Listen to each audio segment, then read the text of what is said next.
with the Retro Hour podcast, and it's time to welcome on this week's very special guest. Now, today we're going to be joined by a veteran game designer who's worked on some huge franchises over the years, including James Bond 007, some Star Wars games as well, Hellboy, and spent a good few years at the legendary British UK studio Eurocom.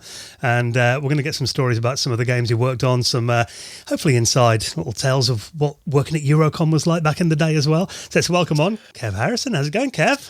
Hey, thanks for having me. Yeah, veteran. I suppose that's probably a positive of getting old. I suppose, isn't it? I'm seasoned. I know what I'm doing. So, yeah, I suppose we'll find out.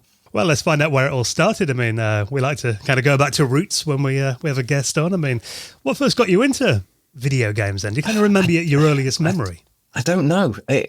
For a long time, so when I grew up, I was very poor, very, very, very poor. So I didn't have any consoles or anything like that, but I knew someone who had like a Dragon 32. I remember playing Chucky Egg on that. I had a friend who had a Vectrex, which was awesome, you know, and you could customize it with different sheets of plastic to make the graphics, you know, more red or green or whatever. And I remember as a kid, I went... this would have been older actually, but I remember going to, you know, when you used to have like computer shops, like before the days of Amigas, and there was like these huge like Archimedes things that only like businesses had. And I remember going in like every day in the school holidays and playing a bit more of the Monkey Island demo they had kind of running in the background. But I think, I had an auntie who got into a very serious car accident and got a payout, and she got a NES with like tons of games. And I go and stay with them.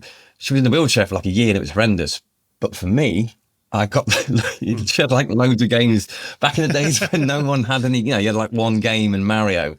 You know, there was Metal Gear and there was Mario 2, which I remember completing and staying up like all night for 24 hours and, you know, playing it. And you know, the blisters that I used to complain about with on your thumbs used to get that. And I live like in the kind of centre of Derby, so I'd be in town all the time in very, very sketchy arcades that were grim.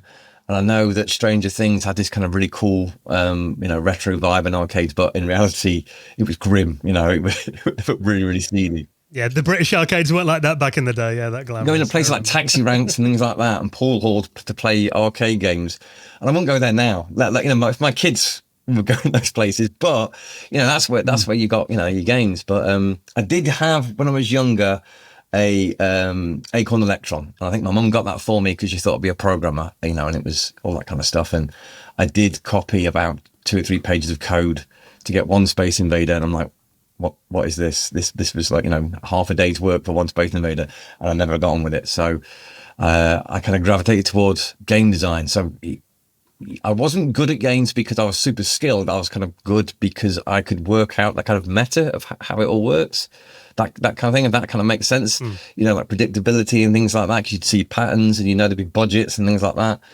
So yeah, back in those days, everyone, you know, I had the Acorn Electron and friends had Spectrums and Amstrad and things like that. So you kind of go around and do the round and play all the games as much as possible. I think the Electron's a good choice as well, because obviously it was really a cut down BBC Micro, wasn't it? And I imagine, you know, you probably ended up using BBC Micros at school like we all did. But remember at school though, we didn't have any learning. Everyone just wanted to play games. You know, no one had any interest in kind of programming and things like that. And I remember, the Acorn Electron, there were some wild kind of like budget games. They were just rip-offs, just cheap rip-offs. And specifically, there's a game called Escape from Moonbase Alpha that I played loads, and it's a big influence, but the design was just random, and it had like Daleks in it, and the Hulk was in it, and all sorts of weird stuff that was like, you know, a copyright nightmare. But it was great, you know, and it was just like a wild west of just random games that were completely unfair and things like that, and, you know, impossible to beat. But that's what you spent kind of your winters doing when it was cold and dark. I think it's great that you mentioned the arcades, because we had a Nottingham arcade gaming scene as well, and that was quite sketchy. There were like amusement arcades, and those were also one that weren't strictly an arcade. They were also kind of a gambling place that you would go in, and people would be smoking in there as well, and like some dodgy characters. I wonder, were there any arcades that you really wanted to like have on a home system or really influenced you? I don't know.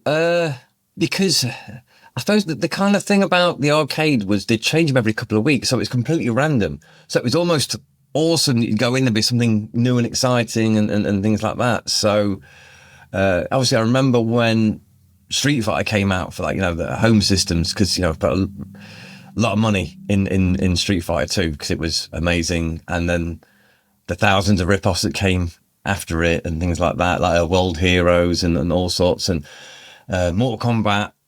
And all, you know, there was a record shop way ahead in Derby, and that kind of had like the best arcades, like the really, really kind of cool ones. And I remember they had Crude Busters, and that was like every other kind of beat 'em up, but with an extra mention that you could like grab everything and do his extra moves and like a whole new dimension with an extra button, and it was great. But I think my favourite go-to would have been Final Fight, and I still think Final Fight is like a really kind of pure fighting game, and it's really, really good. It's really, really clever.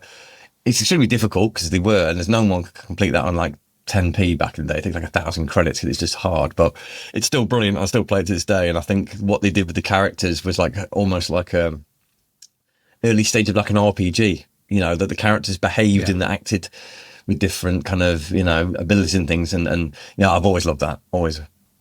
Well, home systems as well, they had a very different set of games and designs. Were there any that inspired you, you know, strategy or platform? I don't know. So one of the things is, you know, kind of growing up and then things were really expensive. You just played whatever you had. So someone bought you a game, you're like, oh, I've got a new game. But it was crap, you know, and you're like, well, that's it now. Like, this is, you know, like nowadays when you get, you know, like things like Game Pass, you can try a game out for 10 minutes, you get kind of bored of it, so you try another one. But, you know, when you got a game, you were locked in. That was it. That was it. That's all you got for your birthday. So I played a lot of things, and it's weird. Like, I prefer personally, like, I don't know, like RPG-ish type things, like role-playing type things. I like horror stuff. Yeah. But depends, when I'm working on something, I can do a massive deep dive. Because I'm working on it, I want to see how it works. I want to see what makes it tick, and, you know, why does like the target audience love it, or why didn't they love it, or what went wrong. So I'll absolutely play whatever to death, you know, whatever genre. But I suppose growing up, it was whatever you could borrow off your mates. You know, I remember playing like Wonder Boy, and then that was rock hard. And I remember, I suppose a big influence was Spider-Man on the Master System, because it did loads with it. It had like an RPG type effect where you could make money by taking photos, and it had like alternate endings and hidden things. And to me, that was like next level. That was a massive eye opener. Like, it was a labour of love. Like, so whoever made that, they put all these extra things in, and they were clearly like, you know, Spider-Man fans and things like that. So I remember that being quite a big influence, and I finished that multiple times. And if you got the super secret ending, you've got this kind of picture of Spider-Man, like a Todd McFarlane in, you know, very pixelated, but it was the greatest thing ever. You know, when you were a kid, it was amazing. Well, you mentioned about, you know, obviously designing those rudimentary titles on the Acorn Electron, and then obviously, you know, started gaming at a very early age. What was the transition from being a gamer then to actually wanting to make it a career then? What kind of happened there? Sometimes I wake up in the middle of the night, like sweating that I think I'm good at this job, you know, a good designer, and I'm an average cook, and my car mechanic skills and my DIY is shocking. So it's really weird that I kind of fell into this job, and, you know, and I'm very, very grateful for it. But it was weird. I went to see Games Master live when it was at the NEC years and years and years ago. Nice. And I remember they had the Sega boss, and you went downstairs and played like a random sum of games, and you went upstairs and played like a new game, and it was Sonic 2, right? And I knew that there was basically this, they said you had to get the highest score. I guess the highest score wins. And I knew that time beats, like, you know, get 100 points for killing an enemy, 10 points per ring, but you get like 100 points per second. And I knew that in Sonic 1 that you could like go into a ball and just whip through the whole level without touching anything on level 1. So I took a gamble and did that again. So I knew how the game worked without doing it, kind of thing. And I won a t-shirt. I still got it, a t-shirt with Gillies Thunderhead from Golden Axe. And once I caught one of my kids like wearing my t-shirt, I'm like, no, not that one. All the others you can steal, but not that one kind of thing. So that had a kind of an effect. I'm like, well, hang on. So I do know how games work. And I remember when I was 18, something like that, there was a advertising for game tester roles at Eurocom. But back then, you see, it was classed as not a real job. You know, this would have been, I don't know, I started like a week before, I'd been like 18, 19. No, 18. And I've been 18 because I started there a week before my 19th birthday. And it was weird. Like, I thought, why not? I'm trying for all these different jobs. I didn't know what I wanted to do. I had a really good part-time job. I was doing stuff, but, you know, I needed a career. So I went for that. And then I think it was like 3 months later, someone got back to me and said, hey, have an interview to be in QA. And I'm like, okay. But I kind of had an understanding how games work, and that kind of whole Sega thing on the Sega bus gave me the confidence to go, hang on, I do think I know what I'm doing somewhat, and then, I interviewed for a QA job, and I didn't like it at first, the QA job, but it was my foot in the door, because it was only because some of the games that were being made, they weren't efficient, like as in like modular enough. And I was like, hang on, if you change some of these things. So I got the opportunity to, like, in the first 6 months to kind of test out things and try some like game designs on paper and things like that. And then I got my kind of first gig on Duke Nukem 64. So I worked on that as a designer, and I basically lived at work. You just live at work and was doing late nights and sleeping in the office and things like that. But back then, when I was younger, I could do those kind of things. But also, it took sometimes like 40 minutes to do like a whole build. Like if you played Quake at lunchtime on your system, you had to kind of reboot the whole thing because the cache kind of built up. If you did a full build, it took like 40 minutes sometimes. So you had to test something. And so even though it was long hours, a lot of that time wasn't just, nose to the, keyboard and just like plowing through things.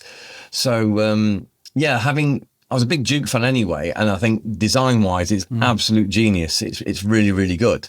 So having to kind of like piggyback that and adjust it, and it was very good training wheels. So I got to create my own things, but adjust and adapt, and for the Nintendo and 64, and also kind of make it our own. So that was really, really good.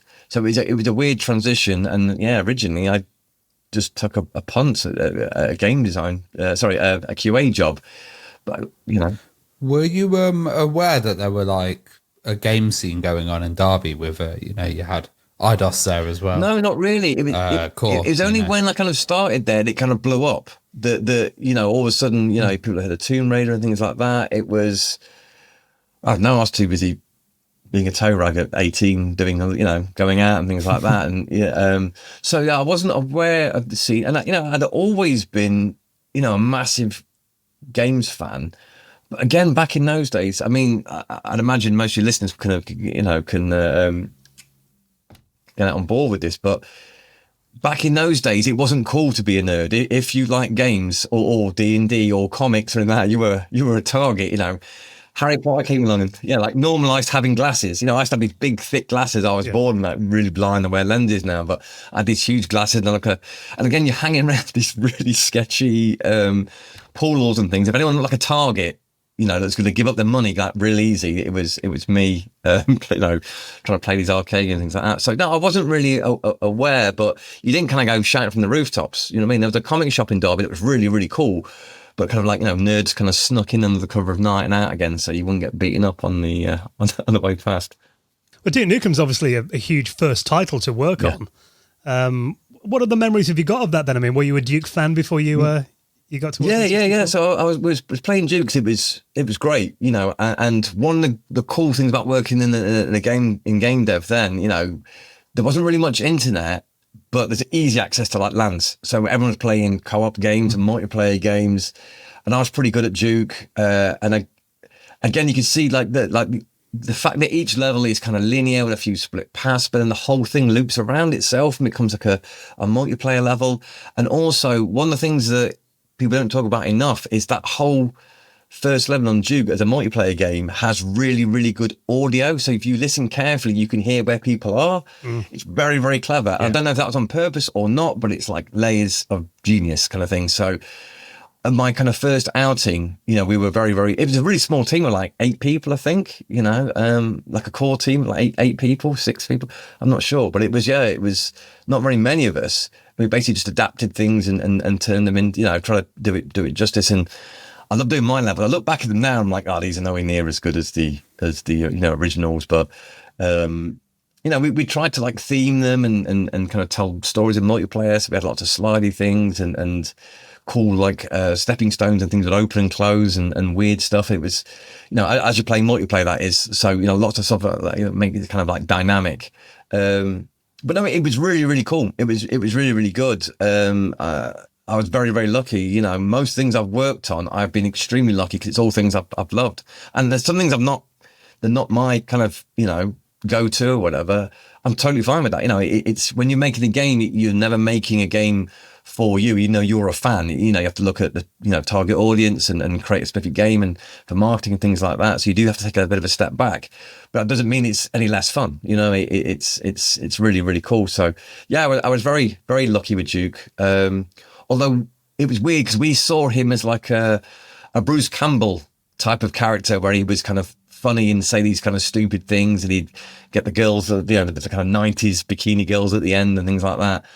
But everyone else saw him on the published side as like deadly serious, like he was a real hero. And you're like, well, hang on, that's odd, it's so yeah. To us, he was like pretty much Bruce Campbell, that kind of character in Evil Dead where he might get something wrong, but he wins the day anyway, that kind of thing. But no, they were like all deadly serious. So, but apart from that, it was everyone was on the same page, and it was really, really cool to work on. Was there any like censorship as well, because you're going from quite a racy, raunchy PC game onto a Nintendo console? Oh yeah, absolutely. And this was like the back end of the 90s where everything was kind of like extreme and lots of swearing and violence for violence sake and things like that. So everyone's like, you can't censor it, you can't do that. It's like, look, no one really cares. Like it's okay, it's fine. What I mean? It's the very low quality sprites of women gyrating in 3 frames. It doesn't make a difference. Do you know what I mean? It's all good. Yes. So we did, and they were overly cautious. We put a load of like Simpsons gags and things like that. So we kind of got the humor, put reference to things in. We had to take a load out. There's a casino and it's called the Money Pit. Something like that. No, was it called the? I can't remember, but basically, it was like, oh yeah, this is too close to the Tom Hanks film Money Pit. I'm like, no one's going to put 2 and 2 together there and things like that. But it was weird. It was weird. But again, everyone got kind of busy with that, so they cared about these like sprites and these kind of like crap jokes and one-liners. Whereas the kind of gameplay, we could just get on with it and do what we wanted. And I did one night. There's one of the ships has a level in space of the ship that flies past, and I made that into the fiery phoenix from Battle of the Planets, and I spent ages doing it, and then someone hated it and goes, no, we're going to change that. I don't get it.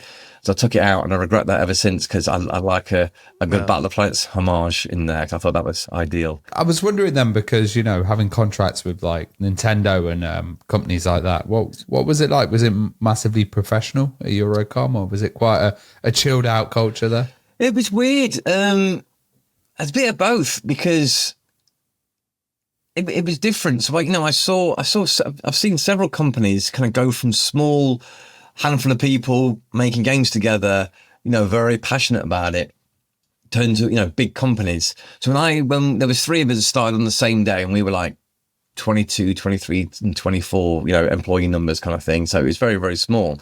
And then I was there for 9.5 years, and there was things about it. It was very creative. It was very, very supportive. It was very, very cool. My office always looked like a bedroom with toys and graphic novels and stuff and reference things everywhere. And we were working. Everyone was working like all the time, because the more time you put into it, the better it is. And it's like, everyone wants to make everything as perfect as possible. From the artists to designers to coders, everyone wants to do as much as possible. So everyone would like buy lots of things. I remember people had like offices full of Pokemon and like airsoft guns and things like that. So it was kind of chilled out. It's really bizarre, because it is kind of chilled out because it's creative, and some days you can absolutely just do 3 days work in a single day because you're just on fire. And other days, things go wrong, you're trying to fix things or whatever. And then whenever I've done anything out of game dev, you see a lot of people, a lot of companies are like, oh, we're agile with it. Like no one is anywhere near as agile as game dev, because things just change all the time and things evolve, and you do create all these rules and pipelines and things like that. And I'm a big fan of that. I kind of lean onto the side of like narrative design and stuff like that. And I've done some really wacky kind of cool things in some ideas that we're like, well, we'll try this out. It might work, but you have to have this kind of like solid base, this kind of foundation of everything being modular and everything being, tech savvy and just safe. And then you can do like weird, crazy, cool things with like, once you've got these kind of chess pieces that you have, you can come out with some really weird and wonderful gambits to make levels and experiences for people. So yeah, it's cool. And the thing with Eurocom, because we're all there, and I think sometimes like the engine, you'd hear about, these other game engines that people are using, and, importing things from Max and Maya and things like that. And then was be like moaning about, the engine doesn't do this. It was all their own in-house tools at Eurocom. And then when I went to like somewhere else, in other places, you were like, hang on, that was really good. Yes, some things weren't as ideal, but the things that you could do with that engine, and the turnaround, it was really good, really, really good. So it's an extremely good tech team. It was cool. So the things they could do with AI and level design and things like that was really good. And like every day you were learning something new. And I still believe that to this day, that no matter what, you should always be learning, whether it's new or things evolve and new trends or whatever, just better things. So yeah, it was Eurocom had a really, really good set of tools, and everything was Euro. So Euro land, Euro this, Euro that. But you go to every other company and they have the same thing. It's exactly the same thing. It was great. It was great. And just basically, I think we're all very lucky to have, access to all those kind of tools and support, because yeah, it was great. Really, really good. Another big game for Eurocom in the year 2000, James Bond, The World Is Not Enough, on the N64. I mean, have you got any memories of that then? What was kind of what was happening at Eurocom around the time that came out? And did you have any involvement on that title? Yeah, I was one of the designers on that. It was The World Is Not Enough. So basically, we just finished Duke. We did Duke 64, then Duke 0 Hour. And Duke 0 Hour was good, but kind of humbling, because we've done a game before. We go like, we know what we're doing now. And we made this game, and very much in the kind of old school Amiga vein, where it was just rock hard. It was just brutal and punishing. And then and then when it came out, it did all right. But it was like, hang on, that was really hard. It was difficult, and maybe we should, and that was I don't know if that was the whole team or whatever, but I know a couple of us, the designer were like, yeah, that was really hard. We could have made that easier. And this is where we start to look at more of, the target audience and things like that. And it was always going to be compared to GoldenEye as well, wasn't it? Yeah. So we did Duke, and then basically as GoldenEye came out, and I don't want to sound like sour grapes, but I was never in love with GoldenEye, but mainly because I was playing PC games. Now, PC games were sprites. So as the design of the levels was really, really, really in depth, whereas I thought it was a much more linear, and there's nothing wrong with it. And basically, I'm not saying it's bad or anything like that. I'm just saying that I think things took a step back, but it was it was an accessible game for a console for the first time. Like, you could play with your parents or whatever, and then people got it. So then we got The World Is Not Enough, which I thought was awesome. It was great. This is cool, but it was like, no, it cannot be like GoldenEye for various reasons. I'm like, okay, cool. And we got these scripts, and they came in like a brown. Again, this is like I think maybe the internet was just kind of like, there was no broadband. Still dial-up back then, yeah, I was going to say. Yeah, it was, so we got these kind of big brown envelopes that had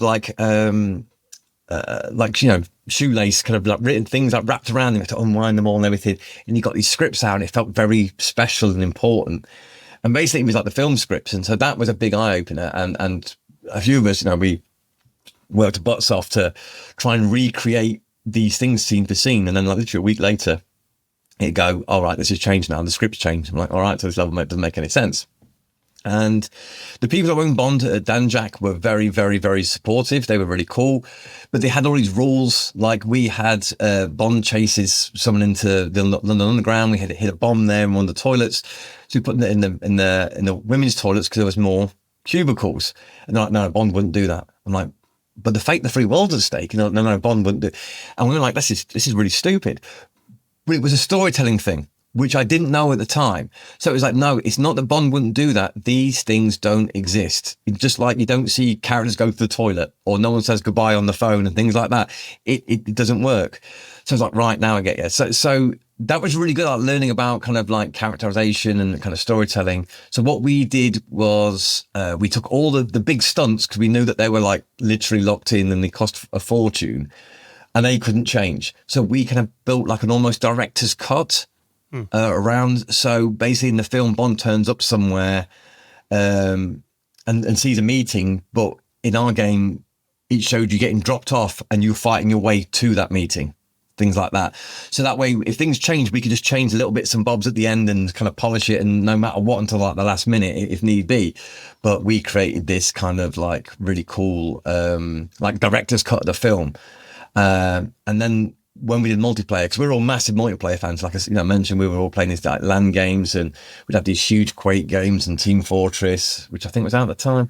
And we'd play, it was the Quake Team Fortress where it originally was, not the Half-Life one. Yes. And then we'd all play Team Fortress characters against like AI, against Quake monsters and things like that. And it was really cool. So when we did the multiplayer, we try to give all the characters like special abilities and powers, and that was a lot of fun. That was really, really cool. So yeah, it was good. It was really enjoyed that. We kind of really pushed the engine to its limits and did everything. And I was looking at some videos actually recently, and it got a lot of love back then, and it was cool. And I still see people talking about it now. But like the acting in it and the way the characters, it's a lot jankier than I remember. So in my head, it was this absolute masterpiece and was beautiful and not as like cubish and Roblox like less poly as I remember. But no, it was good. Working on the world is not enough. It was very, very cool. It was a good experience. I think we often get rose-tinted graphics in our memory, don't we, with these old systems. But I mean, that said, I know it was praised, technically for, frame rates and long draw distances, for the N64. And obviously, by the time you did the next Bond game, Nightfire, by then we're on new platforms. The Xbox was out by then, PlayStation 2. Also came out on the PC and the Mac as well. I mean, how did kind of those lessons from working on The World Is Not Enough inform like the next Bond game then that you worked on, and having new systems? I mean, I guess you had a lot more capability there to push those systems to the limit. Yeah, it was good. So one of the kind of main programmers, designers that I work with, my friend Aaron, and we're still friends to this day. Me and him would do things very differently. Our influences, we're friends, but we do things very differently. But I've always felt like our levels would gel, even though we wouldn't kind of discuss what we're doing, or we would discuss it, but not in detail. Right, I've got these levels, you've got those levels. It felt like we were playing the same game, and it was very cool. So we always knew what we wanted, and we knew like, Ron go, hey, we want a character that does this. We go, no, we want a way to spawn characters that, in a certain way so we can get loads of use out of it. And he'd run ideas by me and I did the same with him. And then we would, create different kind of like ways to spawn characters or cover nodes and things like that. So we had like, what's classed as smart terrain, where, enemies would like hide behind walls and things like that. And, based on your location. It's what kind of Gears of War did much later. It's much more obvious in Gears of War, but what we're trying to do is, one of the things for us is when you enter an area and it's a first person shooter, you doesn't have to play out in the same linear fashion. If you go left, this happens, you go right, that happens, all that kind of stuff. It's very, very cool. So I remember we were like chomping the bit to go, all right, we've got a new engine, we're going to do like Nightfire, we're going to do all these extra cool things. But then everyone had the same idea. So we were thinking, we can have more enemies than ever before. But everyone else was like, we want more, high detailed characters. We want teeth. We want all this kind of business. So it was still cool, but like everything was ramped up. Everything was completely ramped up in that game. And EA were obviously involved on The World Is Not Enough, and we had someone from EA come over and help us out and give us pointers and make sure everything was going to the kind of the bigger plan. But then Nightfire, there was a huge amount of people involved, from EA, and sometimes they wouldn't all kind of agree with each other as well, and they would like argue, and you were like, I don't know. It's like my parents are arguing, I don't know what to do, and like the idea of Bond was a big one. So what was James Bond going to be like, and Dan Jacko owned Bond. Obviously, Daniel Craig wasn't in the picture then; it was still Pierce Brosnan, but they were leaning towards what Bond should be is a lot more how you see Daniel Craig, you know what I mean? It's a lot less comedy, but still witty and dry and a bit more savage. And you do see that in some of the later Bond films with Pierce Brosnan, like he kind of picks up an ashtray, like wrecks someone with it. And, like that's a bit naughty kind of thing. So they wanted that. And then we were like, sure, this makes sense. But then someone else wanted, we should be more like Sean Connery. Like, well, that's just being smooth, but that doesn't come across in gameplay. But then someone else wanted Roger Moore. So we had our animator was Daz. He was a very, very, very, very, very good animator, and he was an ex-boxer for Ireland, like under 16 or something in the Olympics. So he knew how to throw a punch. So he did this really cool like punch animation that it felt really meaty. You'd knock someone out, and they were like, no, change it to like a Roger Moore chop. And we're like, look, you do know that Austin Powers is a thing now, right? We can't be judo chopping people, but that was the kind of thing with Nightfire. A lot of people, a lot of cooks getting involved in the broth kind of thing, and it was changes all the time and things like that, and people couldn't decide. A lot harder. A lot of different elements in there that kind of broke up the gameplay as well. So it wasn't just a standard kind of FPS go around and kill everything. There was hacking elements in there, like lots of exploration. What was that like, and were there any features that were kind of dropped from them? I thought that the story in Nightfire I thought was really, really, and this is in my opinion, the story in Nightfire was really, really good, and there wasn't enough gadgets. So we wanted to put more, we did more gadgets, but then the story kept changing all the time, and then the gadgets they're very expensive to make. So we made sure that they were in more than once, and there were like fun things to do, and a lot of games, you still get it now, where you get like some kind of weird interaction, like a QuickTime event. Yeah. I'm a firm believer in I shouldn't be watching the QuickTime event. I should be watching what's happening to the QuickTime event. But normally they're so difficult that I'm too busy watching the buttons or trying to like line something up or do something. It's like, it should be fun. It should be relaxing. It should be the reward of doing these kind of things.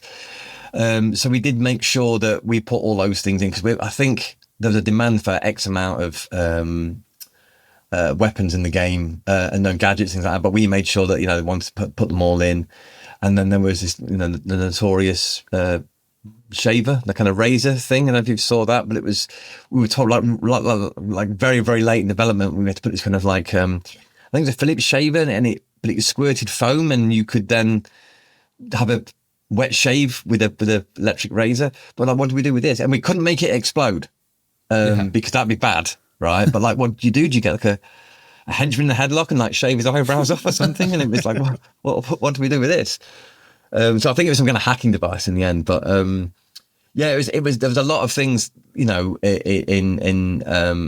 Bond, especially in Nightfire, where like we weren't involved. We were just kind of told that this is happening, like this character has changed, or there's a new character being added.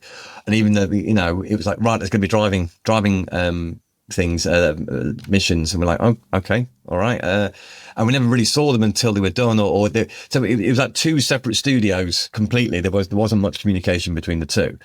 Nothing wrong with that, It probably might have been nicer, but again, saying that, we're all flat out at all times anyway. So, it was just done a bit differently, but obviously that was a big thing for EA at the time, and that's when they kind of chucked all the money in it and threw different studios at it, which I suppose now is a lot more common practice, where you have multiple studios all working on the same thing, but when I've seen it, it's coordinated. But I suppose that was one of the first, so it was probably early days for them. Well, another huge franchise that Eurocom worked on, they kind of became the kings of these massive franchises in the 2000s, was Predator. And Predator Concrete Jungle as well, which was same name as the Dark Horse comic. Completely different plot on that, though, of course. I mean, what do you remember from that? Because I heard that it was quite different in the initial stages. I mean, did that kind of change much from the original plan of that? Oh, then, yeah, looking at them? absolutely. It was going to be like a GTA style game. So all the tech for it was built in like a GTA kind of thing. And for us, what we want to do is give you that kind of Predator experience. I mean, with everything we kind of worked on, and if I say anything like, that I've done, again, it was never just me. It was always, a team, and I would bounce ideas of other people, never supporting, things like that.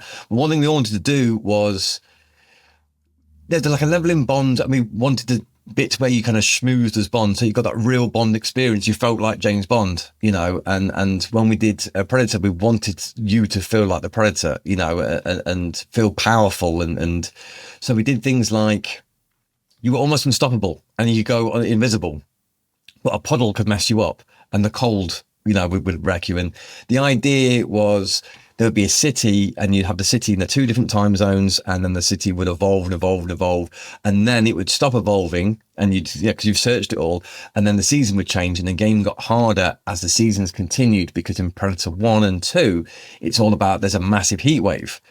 And then as we were kind of starting development, they said, hey, there's a new AVP film coming out. And I'm like, oh, okay, cool. It's like, yeah, it's set in the Arctic. I'm like, what about that thing where the Predator doesn't like cold? And like, no, that's gone now. I'm like, oh, okay, brilliant. So, and then there was an issue where I think it was Crazy Taxi and not Simpsons Hit and Run. It was Simpsons Road Rage. The other one. Yeah. And I think there was like a legal case where they used the pointer in the game as Simpsons use a finger and they use a triangle. But they got sued over that. So literally 2/3, possibly even more through development, they said change everything and make it, like a level based game. And it wasn't designed for that, and we did it and it was okay. But I think one of the major things we're doing too much. We had, I was doing insane amounts of hours. I was like living at work and everyone was getting ill and things like that. And I do really love the game. But when it came out, it was a bit all over the place, and games were getting more expensive to make, and there was less games coming out. Because, previously, every month there'd be like a ton of games, and now it wasn't. It was like big titles like we see, in kind of modern era. And they cost a fortune, and therefore had to make all the money back and everything. And Predator was a bit of a struggle, and it was difficult. It was hard. It was a hard game to make, but it was really enjoyable. And the team were great, and everything was about it was great. And the AVP website and podcast and team, they got in touch and looked into it all, and there's loads of massive fans saying, no, it was like the great, got a cult following, hasn't it? Yeah. Yeah, I never knew until literally this year. I'm like, what the hell, and it was extremely wholesome. And it's like, yeah, that bit where this happened, I'm like, yeah, we had to fight for that. It was really cool. And but yeah, really enjoyed working on it. And it's been 2 decades, but yeah, I'm seeing like all this love come for it, and it's amazing. And they also, about 5-6 years ago, Brandon made a Predator figure based off the character in the game, and I'm like, what? Who what? Like other people? That must be amazing, though. 'Cause I know back then, like 20 years ago, I've looked at some of the reviews like IGN and stuff who were quite critical of the game. I imagine for the reasons you said, that the initial vision's not what it ended up becoming. So knowing that it has got this like community around it who've really embraced it and still love it 20 years later, there must be a bit of validation for all the hard work you put into it. Oh yeah, 100%. Like that was amazing to hear. Like it was never. It was like done and dusted, and I still, remember it fondly, but, we got paid and we did a job and it was cool and everything, and that's it. And then all of a sudden we saw this figure come out 6 years ago and we're like, how? What's all this about? And then all of a sudden, someone asked me about someone did a review of it, and I kind of went onto YouTube and, oh yeah, I worked on this, and for a year, people were asking me questions in the comment section of this YouTube video, and every now and again I get like a comment, an email notification saying, hey, someone's asked you. So I'd answer them all, and it was cool. And then someone got in touch and said, hey, do you want to, talk about it? I'm like, yeah, absolutely. So one of my good friends, I went to Australia with him when where we finished Eurocom, and he's still over there. So we caught up, and someone else who worked on it. And they're over in Europe now as well. And we all got together, and it was really cool. And then someone, and then the AVP guys got in touch. I'm like, oh right, so you saw us on this other thing? They're like, no, never seen that. I'm like, what are the chances? And it's been really weird. Like this year, I've had a couple of different people wanting to talk about Bond, and 2 different things about Predator, and then the other day, someone spoke about Hellboy. And I'm like, what? Like, what's? And it's great the fact that we have, you know, all this love, and because we do try and create these, like I mentioned, you know, experiences where it's not just a game with the character slapped on it, which to me is very common. And I see why people do it, or it's time and, you know, whatever. It's difficult, but that's something, you know, always strive to go, what can this game do that no other game can do? You know, what can we get away with? What sells it? That's notorious in the kind of world of, you know, licensed video games. Yeah. Just, you know, slapping a character on it, putting something out, doesn't really relate to it, and not having that like the passion days. There. Yeah. Yeah, the even post the Ocean games, you know, some of the yeah. And the same as like, you know, like superhero films and game films. Like we know like the first Mario film that had nothing to do with Mario, and you're like, yeah, and it was just a normal, you know what I mean? It was just like, and I remember reading like a lot of Batman like crossovers, so Batman versus this and Batman versus that, or whatever. You know, this could be anybody. You just slap Batman on it. You know, this is a story about. And I remember Batman versus Predator, for instance, was pretty much like the same story. I think it was like an initial draft or something of like Predator 2. And it was very, very cool. And again, that was something that I think that kind of resonated, where we all tried to create this, you know, absolute experience. And with the Predator, it's difficult because you're like, is that Klingon? Like they're very close for the whole honor thing and just being angry all the time. You're like, oh, okay. I remember all those comics. You had Judge Dredd versus Predator and Batman versus Predator. Yeah. It was such a huge thing with fans. Yeah. It was like back then, you know, comics were like the big boom of like comics and everything. And yeah, it was awesome. So yeah, I've just been very lucky to work on these things. Well, quite a few fans still ask about the net gun as well. So, what's the story there, and why didn't it make the final cut? It was just like when we fired the net gun. I think it was awesome when you fire a net gun. It sliced them into like jibs, and it was great. And you know, we had lots of violence in that game. We spent a lot of attention to detail on the violence. Like when you break someone's head or break the spine, the noise has to be hollow, or is it like a snap and all this kind of stuff. But the net gun, it just looked rubbish when it landed. And then we worked out you could grab someone instead. So the Predator being slightly taller, we made him pretty huge. He was kind of pretty much based off, not influenced by the Capcom beat 'em up version. You know, the Capcom kind of side-scrolling beat 'em up like Final Fight of AVP. Yeah. The Predator in that, he's got a really long back, so you get these really cool like poses off him and things like that. So he was a lot like that, and less like a dude in a suit, which is, you know, obviously got to be straight to the film. And these giant hands, so we could have you grab someone and just pick them up and then slam them on and do things with them and just crush them. And it meant it was so much less hassle because you couldn't drop them, you killed them, and once you dropped them, they were dead. Whereas, you know, anything, especially back in those days, anything like physics and things like that, it would be a frame rate killer. And it was awesome and violent, but it looked kind of janky. And there's a few things janky in there, because again, I think we were doing too much, you know, spinning too many plates. But that was really janky if we you know, got rid of it. But yeah, the crushing heads was just way cooler anyway. Another massive franchise, you know, which has been a bit of a theme in your career. You got to work on Star Wars as well. You worked on Lightsaber Duels for the Wii. So I did. I'm interested to hear a bit about that. And I mean, obviously, it kind of feels like the Wii would be the perfect platform to do a lightsaber game on as well. So what have you got to consider when you're doing games for a motion control system, and how did you get involved in this? That was like a highlight of my entire career. Like the team was awesome. It's the only game like I've done in like 8 months. You know, we were a tight team. It was really, really good. They said that hey, there's this new Star Wars thing coming out. It's called the Clone Wars. You know, do you want to work on it? I'm like, yeah, it's all good. And at the time, the Wii one-to-one kind of Wii remote thing was happening. I was like, oh yeah, one-to-one to be perfect. I'm like, well, it can't be, because we can never emulate your wrist. You know, it works on Wii Sports because you've just got a floating fist, and the chance of you just like put the lightsaber in your own face is going to be awful. You know what I mean? And we did see a prototype game while we were at LucasArts that used one-to-one, and it was kind of awful because I suppose it's like Just Dance, right? So in Just Dance, you look at the screen and you think you are doing these smooth moves, right? And you're hitting the beats and it looks cool. And that's experience, like karaoke in real life.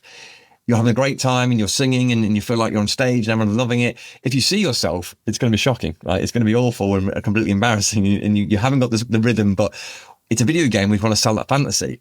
So that's what we're kind of aiming for. So it was really hard because we had to make the Wii work how you think it works, not how it actually worked. Because humans don't go right, you go left, right. When you jump, you don't go up in the air. You crouch slightly, then go in the air. So as you go up, you naturally. So that took loads of work. That took absolutely loads and loads of work. But we were very clear what our goals were, what game we were making, who it was for. And when it came out, I remember that's got one of some of the worst reviews I've ever had in any kind of game. It's like, there's no Luke Skywalker in it. Darth Vader's not in it. It looks like the show, and I hate the show. It's not one-to-one. You're like, look, it's never going to be one-to-one. That just doesn't work. Darth Vader's not in it because it's part of the show, and blah, blah, blah. So it got slated, but we designed it for kids. And then I remember one of the reviews we came through, I think it was Eurocom, I gave an absolute kick in saying, we hate it, we hate its face, we hate everything about it. I'm like, all right, everyone stay positive. And then we looked and we saw these videos on YouTube of all these kids playing it.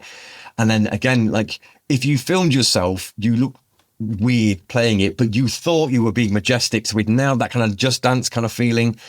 It then went on to sell again and again and again and again. And, we got 2 or 3 reviews going, it's crap, it's for kids. And then it's like, but kids love it. It was for kids. So I think it's one of the best selling games, I've ever worked on, saying how big the budget was and everything. And we nailed it. It was very, very proud of it. Very, very good. And then people grew to love the Clone Wars. And obviously this, huge and epic and things like that. But at the start, people were like, no, what's this? What's going on here? It's always, that was awesome.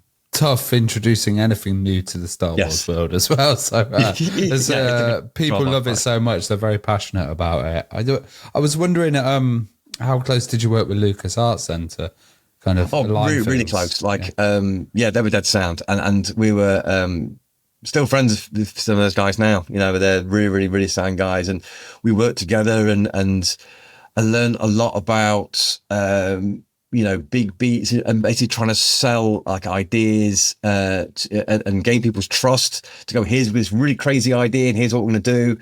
And it was cool. That got me me and the other leads went to Skywalker Ranch and LucasArts in San Francisco as like a bit of reward. We had all the meetings over there, and that was amazing. And then we got to work on a second game, and we got to wrote like an original story, which is like a no-no. Like you don't really write stories for stuff because everyone used to show me and say, hey, they've created a new character, and it'd be like a Mandalorian in the company's colours or football team's colour or something. And people looked at us like, well, we get thousands of these all the time. This huge cast can just not use one of those. So we weren't allowed to write a story, and I ended up writing a story because to help piece them together. And then it actually got approved, and Dave Filoni gave it like a thumbs up. And I met him a couple of times. He was a very, very nice guy, huge, and he was really, really cool and very supportive. It was really good. It was just really, really, really good. And the fact that it was Star Wars and this thing you love as a kid was, as an adult as well, just made it even better, so it was really cool. But that game never came out. It never saw light of day because things had to shift and we couldn't. So I think we were just out of pre-production and then it got canned, but it was cool. But that's not the first time that's happened. It's just games, it is what it is. We did touch on a few minutes ago that you worked on Hellboy, The Science of Evil, which obviously came out on PS3, 360 and the PSP as well. What memories have you got of working on that project then? And how did that differ across platforms? Yeah, that was really good. I really enjoyed it. And when we finished it, it sat on a shelf for a year and didn't do anything. It just basically sat there for a whole year because there was 2 different Konami offices and one closed down. And then they kind of went, well, Hellboy 2, the movie's coming out. So they kind of sat there. And so when the game came out, it was very, very dated. It also had this really, really super complex and detailed like co-op system.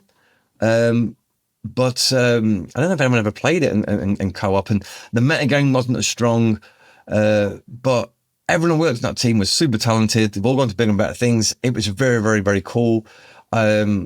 I came along and I was doing more things like budgets and things like that. I think when they first started, they were quite over budget with things. So I would take all these kind of zombie Nazis and go, right, let's take them apart and we can make 3 or 4 characters out of this. And it was very kind of like system design, technical design or whatever, but it was a lot of fun doing it. And then I got to create 2 of the 2 DLC levels, and they never saw light of day.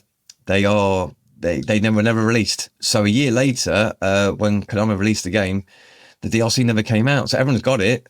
One of them was Hellboy fighting these kind of were-coyotes in this like an original story that I did. And another one had Lobster Johnson, one of the Hellboy characters. And I had to send it to Guillermo del Toro and Mike Mignola for approval. And they loved it, which was awesome. I didn't get to meet them. But they thought, oh, great, this is really cool. And I'm like, oh yeah, cheers. And at the time, they were in discussions on making the Hellboy animated films. And he goes, oh yeah, we'll get Bruce involved because he's going to do Love Johnson's voice. Can you get us a script? I'm like, Bruce. So basically, I had to quickly write a script, and then within 48 hours, they were friends with Bruce Campbell, and he recorded Amazing. It, and then basically got back to it. I'm like, what the hell? Like I've written a thing down. And I've given it to someone, and then Bruce Campbell's then voiced it, and like that was just mind blowing. But it never saw light of day. But someone did get in touch with me not so long ago and said, "Oh, ask me a few questions about it," and they've somehow got full playthroughs on YouTube of the games, and it all Bruce Campbell's voice acting's there. And there was an artist, and he was kind of fairly new. And I was like, right, what we're going to do is we're going to make it like a Flash Gordon serial. So we're going to jump in on chapter 7 and give you and basically had no budget. So there was no cutscene or anything like that. So, like the kind of cards you'd get and go, Flash Gordon previously in Flash Gordon, this happened and blah, blah, blah. So we made it all like that. 'Cause that's very much Flash Gordon style. And this guy, Min Yum, his name is very, very talented guy. He'd never heard of anything like this. And he created the artwork for it. And it's phenomenal. It's like, amazing. He's like, is this good enough? Is this kind of thing you wanted? And it's like, yes, this is amazing. Kind of it's the best. And so they all went out there. So people who have seen it have like raved about it, and it was just good fun. It was just like explosions and fun stuff, and it was good. But not many people have seen them, and even though everyone who's bought the game owns them, just locked away in this somewhere. But they are on YouTube. I found them. Great that somebody unlocked it finally then, and got it. Yeah. I don't know who, what, how, why, but they do exist, and it brought me great joy to watch those. It was cool. Well, there was also an Avengers game that you worked on that got cancelled with THQ. Yes. So I went over to THQ and basically I had a good friend, like a year previously. He's like, look, you've got to come over to THQ. There's a thing. It's going to be awesome. You're going to love it. And I'd literally just got back from GDC to help decide on these kind of projects. And I'm like, I can't. That's such a horrendous move. It'd be awful. Anyway, like a year later, unfortunately, kind of Chrome went under, and then I applied to THQ, and a lot of people went there. And what they'd done is, I think they knew they wanted to do something risky, something that was going to be awesome. So they were doing this Avengers game that was going to tie in with the first Avengers movie. And they'd done it for, that was like, Avengers game, another superhero game, but they'd done it in first person, which was a risky move. And it was amazing. So when I got there, they'd already had like kind of the basis of a game, and they knew it was going to be darker. It's going to be its own thing. So the reason it was darker, so it connect with like Call of Duty players, so it's a bit grittier. And so I ended up, first of all, I was kind of like helping kind of prototype levels, but like more for storytelling, not for like text. They'd nailed all that. It was an awesome level design team and artists are all kind of paired up, and they were great. And it was things like you could fly and do these things, like these amazing superhero things. But playing a lot of like Quake mod and things like that, it's like, right, we want to make you feel superior. So it was things like having a door and some stairs. You go up the stairs on the scaffolding and go through a door, but you put like a giant window next to it. So as a player, you'd naturally run up the stairs and through the door. But as the Hulk, you just leap straight up there and smash through the wall and smash through the window. And you're in, I feel like I'm cheating. it's not a Hulk playground, it's a human-sized playground that Hulk can tear up, that kind of thing, and Thor can smash things, and it was essentially like Left 4 Dead. It was like Left 4 Dead, where it's all 4 of you, and then the enemies like Left 4 Dead would like basically take you down, and you have to work as a team. So it doesn't matter what skill level you were, just pick on someone. And it played a lot like Overwatch, so lots of abilities, but more like combos. So very simple controls, very chunky, and that was amazing. And then I got to kind of like they had a base kind of plot, what they wanted to do. So I got to write the story for that and do bits and bobs with that, and then work with like Marvel writers, and because I wanted to, again, like a playable story. And I remember sitting there thinking, like, if like 7-year-old me could look at me now, this would be amazing. It was really, really cool. But I think when, that was cancelled when like the whole of THQ kind of, fell through. But the harsh thing about that was it was a team of like 120 people, I think, with like 20 being external. And I've never seen so many people sing off the same song sheet. It was like harmony. Like there was no fat, it was just bam, all stuff all day. It was so much work. To me and the lead artist would be like in like 15 million meetings in the morning, and then in the afternoon we do like loads of work, and then and then at night we get stuff done. But everyone poured the heart and souls into that. It was very, very cool, and it was really, really good. But yeah, I was really sad that we never see light of day, because I think it's a cool story, and all this extra content, and the guys working on the characters were amazing. But yeah, the biggest shame was that team got broken up, and it was super efficient. Like it was good. Some people say that, big teams aren't really good and small teams, and it's not, it doesn't matter to me. I've been on both.